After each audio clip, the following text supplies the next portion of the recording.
YouTube?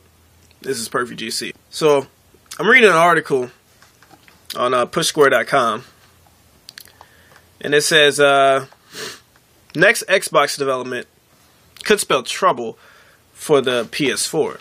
Well, the article is basically saying that Microsoft is 6 months behind on their game productions, and what they needed to do is make games. Microsoft's always had a problem with making IPs.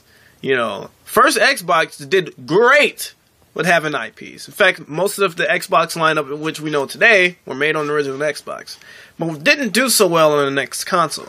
Now, when I say don't do so well, I mean they didn't really carry on as much. I mean, we seen IPs fall off like what's that, Fable and Knights of the Old Republic. They just kind of fell off the map. We don't hear anything else about them. Whereas Halo managed to survive. You know, Gears of War was created in 360, but Microsoft's IPs weren't like, it wasn't as strong as the other companies, the other two.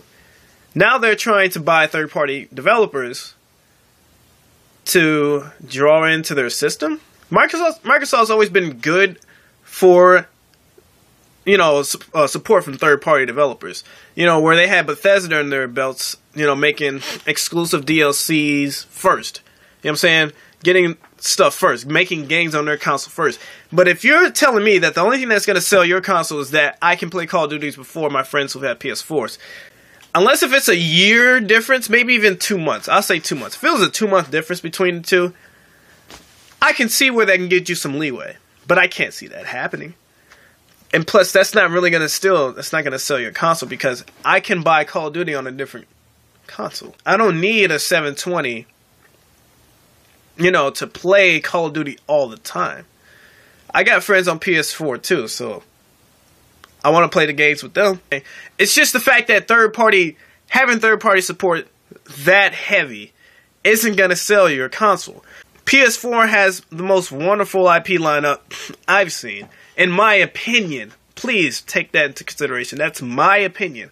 I think PS4's IPs lined up, I can literally name off 10 off the top of my head. Killzone, Little Big Planet, Infamous, Gran Turismo, Heavy Rain, God of War, Heavenly Sword. Man, that's pretty sad.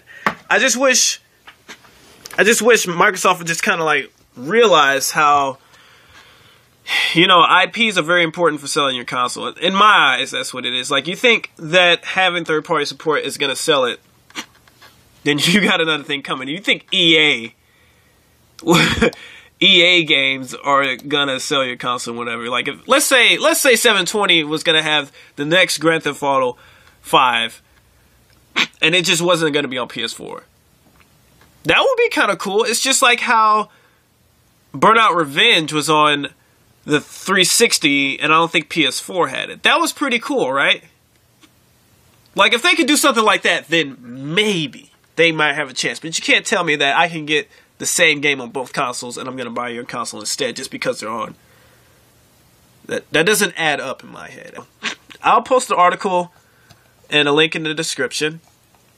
I want you guys to tell me what you think. If you think this is funny, if you think this is sad, or you think this is actually a good thing for Microsoft, please leave a comment in the section down below. So, it's been PerfectGC. Microsoft, man, that's pretty funny. Peace out.